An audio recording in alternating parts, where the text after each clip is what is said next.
भारतीय संस्कृति में सत्संग का बड़ा महत्व है। अनेक साधक महर्षि रमण के साथ भी सत्संग किया करते थे। वे अपनी जिंदगी से जुड़े अनेक प्रश्नों के समाधान महर्षि रमण से पाना चाहते थे। कुछ साधकों ने अनेक प्रश्न महर्षि रमण से पूछे। एक साधक ने पूछा कि महर्षि, सभी व्यक्तियों में मृत्यु का एक भय होता है, सब लोग मरने से डरते हैं, तो महर्षि, इस मृत्यु के भय का क्या उपयोग है? इससे हम क्या सीख सकते हैं? तब महर्षि ने कहा, निश्चय ही मृत्यु भय सब में व्याप्त है, पर उक्त भय से कोई लाभ नहीं, क्योंकि मनोसंचित वासना अभिभूत मनुष्य प्रकृति जनित मृत्यु का पात्र बनता है।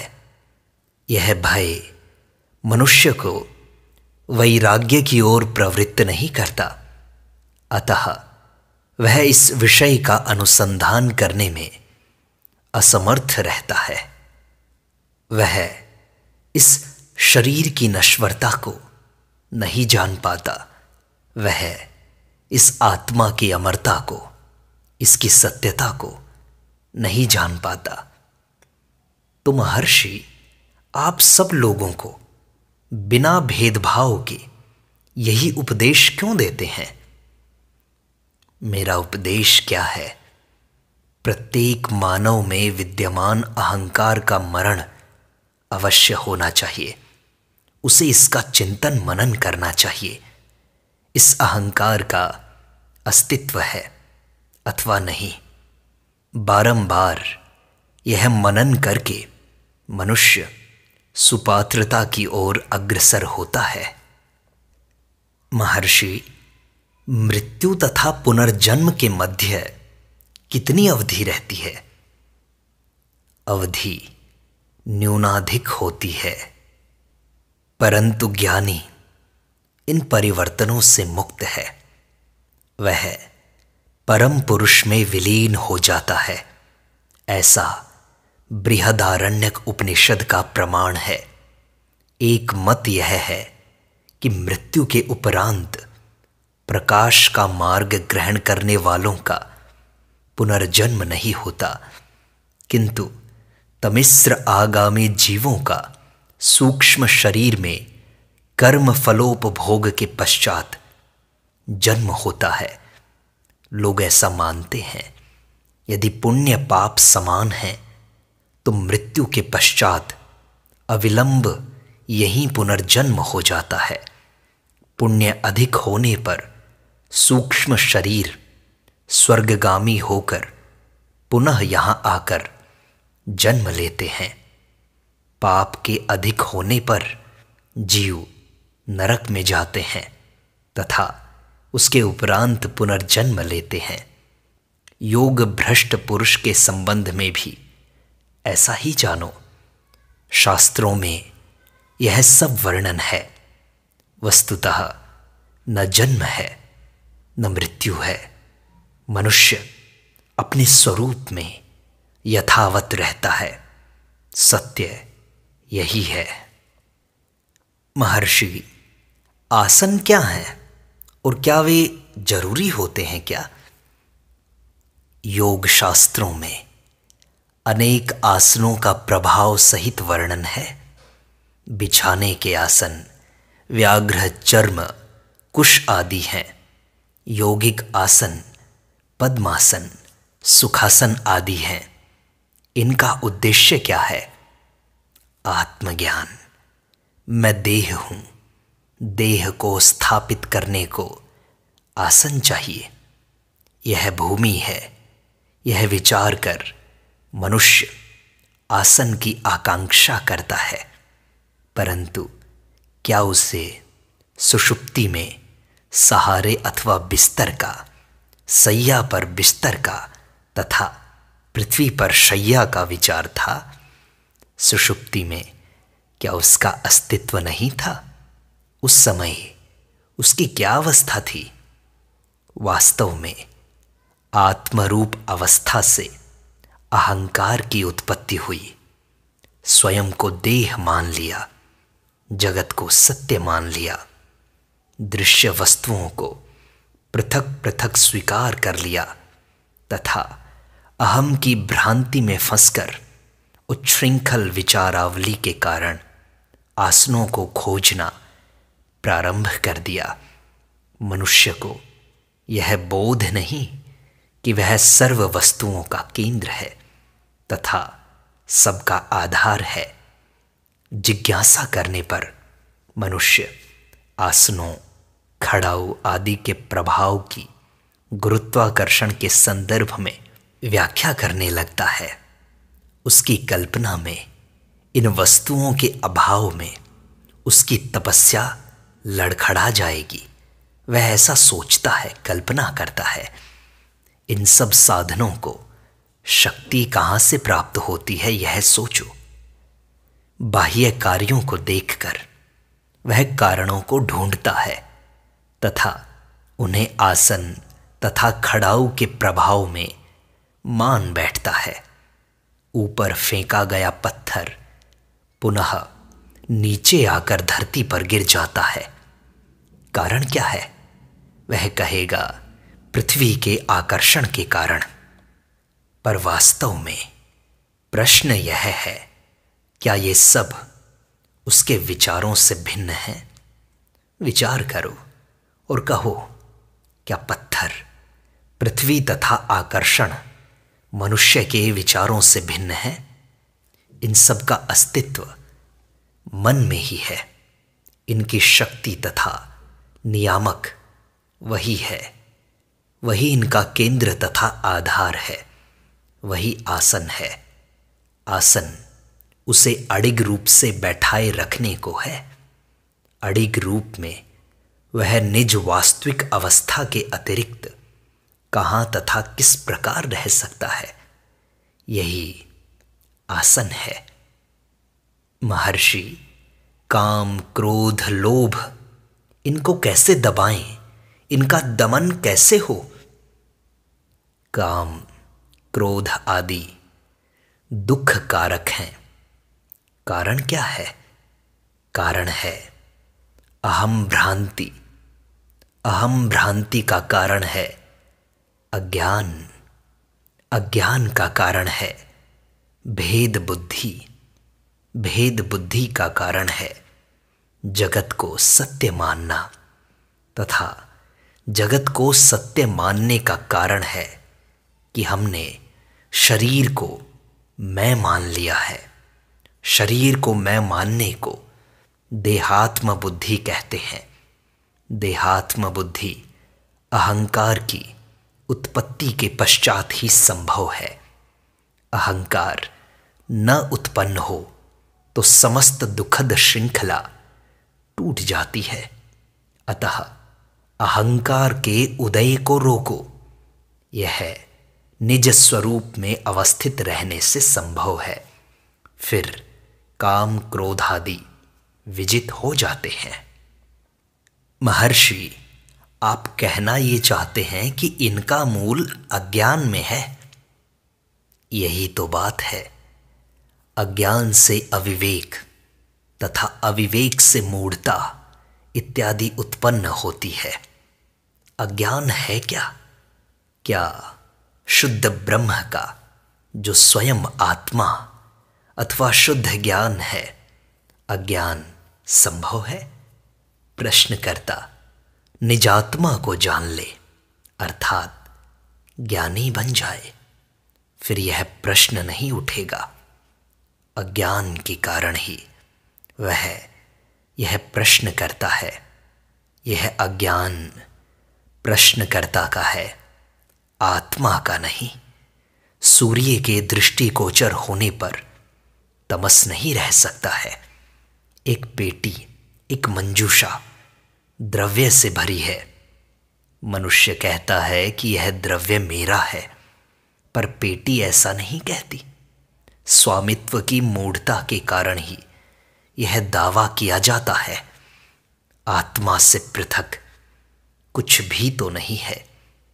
अज्ञान भी नहीं, कारण अज्ञान भी आत्मा की ही शक्ति है, जो आत्मा को प्रभावित किए बिना विद्यमान है। तथापि अज्ञान अहम उद्भ्रांति है, अर्थात वह जीव को प्रभावित करता है। अस्तु, अज्ञान जीव का हुआ। आप कहो कि प्रमाण क्या है, तो मनुष्य कहता है कि मैं स्वयं को नहीं जानता। तब क्या आत्माएं दो हैं, ऐसा कोई स्वीकार करता है? एक दृष्टा तथा दूसरी दृश्य।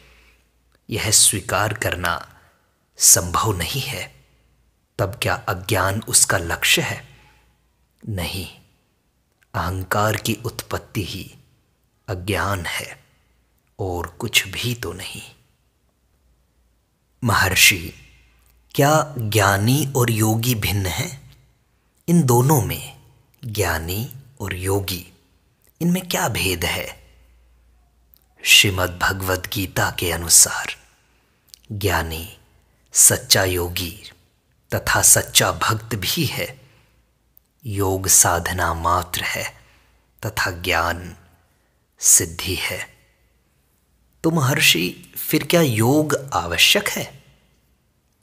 योग साधना है। ज्ञान की उपलब्धि के पश्चात योग की आवश्यकता नहीं है। सर्व साधनाओं को योग की ही संज्ञा दी गई है, जैसे कर्म योग, भक्ति योग, ज्ञान योग, अष्टांग योग। योग क्या वस्तु है? योग का अर्थ है जुड़ना। जब वियोग हो तभी तो योग संभव है। व्यक्ति वर्तमान में वियोग की भ्रांति से ग्रस्त है। इस भ्रांति का निवारण अपेक्षित है। इस भ्रांति निवृत्ति के मार्ग को ही योग कहा है। तो महर्षि, कौन सा मार्ग श्रेष्ठ है? यह तो व्यक्ति के स्वभाव पर निर्भर करता है। प्रत्येक व्यक्ति पूर्व जन्म के संस्कारों सहित उत्पन्न होता है। एक व्यक्ति के लिए एक मार्ग सरल सिद्ध होगा, अन्य व्यक्ति के लिए दूसरा। इस संबंध में कुछ भी अंतिम रूप से सुनिश्चित नहीं है। तो महर्षि, ध्यान कैसे किया जाए? ध्यान क्या है? सामान्यतया इसे एक विचार पर एकाग्र होना माना जाता है। उस समय अन्य विचारों का बहिष्कार किया जाता है। उचित समय पर यह विचार भी लुप्त हो जाना चाहिए। विचारों से शून्य चेतना ही हमारा लक्ष्य है। महर्षि, अहंकार से मुक्ति कैसे संभव हो? अहंकार से मुक्त होने के लिए अहंकार पर धारणा करनी होती है। इस पर धारणा करने से शेष सब सरल हो जाएगा। तो महर्षि, धारणा कैसे हो? क्या आपका आशय यह है कि एक अहंकार दूसरे से निवृत्ति हेतु उस पर धारणा करता है? क्या अहंकार दो हैं? ऐसा सोचो तो अहंकार एक ही है, उसी को ढूंढना है बस। महर्षि, मैं ईश्वर की आराधना कैसे करूं? ईश्वर आराधना हेतु आप अवश्य होने चाहिए, मैं अवश्य होना चाहिए। मैं निश्चय ही अति समीप तथा घनिष्ठ है, जबकि ईश्वर के संबंध में भी ऐसी धारणा नहीं है। जो अति समीप है उसे खोज लो, तदुपरांत अन्य सत्ता का अनुसंधान करो तथा आवश्यक हो तो प्रार्थना भी कर लो। महर्षि, शांति कैसे मिलेगी? शांत होना बड़ा कठिन लगता है। हमें क्या इसके लिए योगाभ्यास करना चाहिए? क्या अन्य कोई साधन है? जो कठिन नहीं है वह कठिन प्रतीत हो रहा है। एक व्यक्ति का भ्रमण करने का स्वभाव हो गया, उससे शांतिपूर्वक घर पर रहने को कहा जाए तो उसको असुविधा होती है। कारण क्योंकि वह भ्रमण करते रहना चाहता है। तो महर्षि, क्या कोई विशिष्ट उपासना है जो अन्यों की अपेक्षा अधिक सरल हो, सहज हो? सर्व उपासनाएं एक सी फलवती हैं, तथापि प्रत्येक व्यक्ति सहज ही वह उपासना स्वीकार कर लेता है जो उसकी पूर्व वासनाओं के अनुकूल होती है। महर्षि, बहुत से लोग माला जपते हैं, नाम जप करते हैं। नाम जप से क्या होता है? नाम जप आत्म साक्षात्कार को कैसे प्राप्त करवाता है? आदि नाम साधक के प्रयास के बिना ही सहज रूप से अपने आप जपा जा रहा है। उक्त नाम है अहम, मैं। किंतु जब यह व्यक्त होता है तो अहंकार के रूप में होता है। वाचिक जप जब मानसिक बन जाता है तथा अंततो गत्वा नित्य स्पंदन में बदल जाता है, तब जाकर शांति प्राप्त होती है। महर्षि, परंतु यह तो मानसिक जप हुआ या शारीरिक हुआ, पता नहीं लगा। मन अथवा वाणी आत्मा बिना कार्य करने में सक्षम नहीं है। महान मराठी संत तुकाराम दिन के समय समाधि में रहा करते थे तथा रात्रि में जनसमूह के साथ कीर्तन एवं नृत्य किया करते थे। वे निरंतर श्री राम नाम का उच्चारण करते थे। एक समय वे शौच क्रिया करते हुए राम राम का उच्चारण कर रहे थे। एक पुरातन पंथी पुजारी को पवित्र नाम के अशुचि उच्चारण से बड़ा क्षोभ हुआ तथा उसने तुकाराम की लांछना करके उन्हें शौच आदि के समय मौन रहने का आदेश दिया। तुकाराम ने कहा, जो आज्ञा, कह मौन साध लिया। तुरंत ही तुकाराम के रोम रोम से राम नाम की ध्वनि उत्पन्न होने लगी तथा पुजारी इस उच्च नाद से भयभीत हो गया। तब उसने तुकाराम से विनती की कि नियम आदि सामान्य जनों के लिए होते हैं, आप जैसे संतों के लिए नहीं।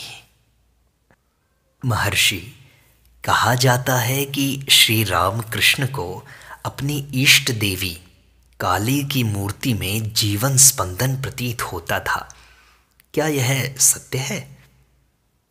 जीवन की प्रतीति श्री राम कृष्ण को ही होती थी, अन्य व्यक्तियों को नहीं। जीवनी शक्ति उन्हीं में से निस्सृत थी, उन्हीं से निकलती थी। यह उनकी स्वयं की जीवनी शक्ति थी जो बाह्य रूप से व्यक्त होती थी तथा उन्हें अंतर में आकर्षित करती थी।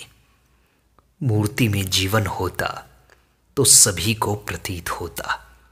वस्तुतः प्रत्येक वस्तु जीवनमय है, यह तथ्य है। श्री राम कृष्ण के जैसे अनुभव अन्य भक्तों ने भी तो किए हैं। महर्षि, आप कहते हैं कि हर जगह जीवन है, फिर पत्थरों में जीवन कैसे संभव है? वे तो जड़ हैं, अचेतन हैं। संपूर्ण ब्रह्मांड जीवनमय है, तुम पत्थरों को अचेतन बताते हो। यह तुम्हारी ही स्वचेतना है जो अचेतन का निरूपण कर रही है। अंधेरे कक्ष में कोई वस्तु खोजनी हो तो दीपक से ढूंढी जाती है। प्रकाश से वस्तु की उपस्थिति अथवा अभाव का ज्ञान हो जाता है। कोई वस्तु चेतन है अथवा अचेतन, यह जानने को चेतना की आवश्यकता है। कोई मनुष्य अंधेरे कक्ष में हो तो उसे खोजने के लिए दीपक की आवश्यकता नहीं, आवाज लगाने पर ही वह उल्टा उत्तर देता है।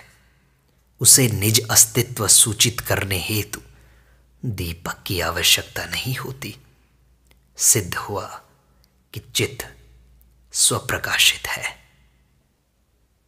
महर्षि, मन को अच्छे मार्ग पर कैसे रखें? अभ्यास के द्वारा। इसे शुभ विचार प्रदान करो। मन को श्रेष्ठ आचरण का प्रशिक्षण देना चाहिए। महर्षि, परंतु मन जो स्थिर नहीं होता उसको कैसे करें? भगवद गीता कहती है, शनैः शनैः सपरमेद आत्मसंस्थम मनः कृत्वा अभ्यास वैराग्याभ्याम। अभ्यास और वैराग्य से मन को स्थिर करो। अभ्यास परम आवश्यक है। प्रगति धीरे धीरे होगी। महर्षि, आत्मसंस्थम मनः कृत्वा, इसमें किस आत्मा को बताया गया है? तुम क्या अपनी आत्मा से अनभिज्ञ हो? अपनी आत्मा को नहीं जानते? तुम्हारा अस्तित्व तो निसंदेह है ही, अथवा क्या तुम अपने अस्तित्व को भी नकारते हो? यह आत्मा कौन सी है? यह प्रश्न तो तभी उठेगा जब तुम्हारा अस्तित्व न हो, किंतु तुम यह प्रश्न कर ही नहीं सकते यदि उस समय तुम अस्तित्ववान न हो जाओ। तुम्हारे अस्तित्व के कारण ही तुम प्रश्न उठा सकते हो। तुम्हारा प्रश्न यह सिद्ध करता है कि तुम्हारा अस्तित्व है। यह ज्ञात करो कि तुम कौन हो और कुछ नहीं करना है। महर्षि, मैंने अनेक ग्रंथ पढ़े, किंतु मेरा मन आत्मा की तरफ नहीं मुड़ा। क्या करूं? क्योंकि आत्मा पुस्तकों में नहीं है। आत्मा तुम्हारे अंदर है। पुस्तकों के अध्ययन से मनुष्य विद्वान बनता है। यही इसका उद्देश्य है, जिसकी पूर्ति हो जाती है। लोग पुस्तकों के पढ़ने से विद्वान बन जाते हैं, परंतु आत्मा पुस्तकों से नहीं मिलती। आत्म साक्षात्कार तो स्वयं के अंदर झांकने से होता है। तो महर्षि, आत्म साक्षात्कार क्या है फिर? तुम ही आत्मा हो और साक्षात भी तुम ही हो। तुम्हें साक्षात में कार लगाने की जरूरत नहीं है। इस प्रश्न से ऐसा लगता है कि तुम स्वयं को अनात्म मानते हो। तुम मानते हो कि तुम्हारे अंदर आत्मा नहीं है। तुम्हारे प्रश्न के मूल में है कि तुमने इस शरीर को अपना मान लिया है। प्रश्न उत्पन्न हुआ है वर्तमान में। तुम्हारी सुषुप्ति में भी क्या यह प्रश्न उत्पन्न हुआ था? उस समय क्या तुम्हारा अस्तित्व नहीं था? निसंदेह सुषुप्ति में भी तुम्हारी सत्ता थी। दोनों अवस्थाओं में क्या भेद है कि अभी प्रश्न उत्पन्न होता है, किंतु सुषुप्ति में नहीं। वर्तमान में तुम स्वयं को देह मान रहे हो। चारों ओर तुम वस्तुएं देखते हो तथा उसी प्रकार आत्मा के दर्शन की आकांक्षा रखते हो। इतना दृढ़ है आदतों का बंधन। इंद्रियां अनुभूति का यंत्र मात्र हैं। तुम दृष्टा हो, दृष्टा रूप ही रहो। इसके अतिरिक्त दृश्य है भी क्या? सुषुप्ति की अवस्था ऐसी ही है। अतः तब यह प्रश्न उत्पन्न नहीं होता। इस प्रकार आत्म साक्षात्कार केवल अनात्मा को हटाना ही है, जो देह, इंद्रियों, मन, बुद्धि से परे तुम्हारा स्वरूप ही है। तुम ही उसे देखते हो, तुम ही हो।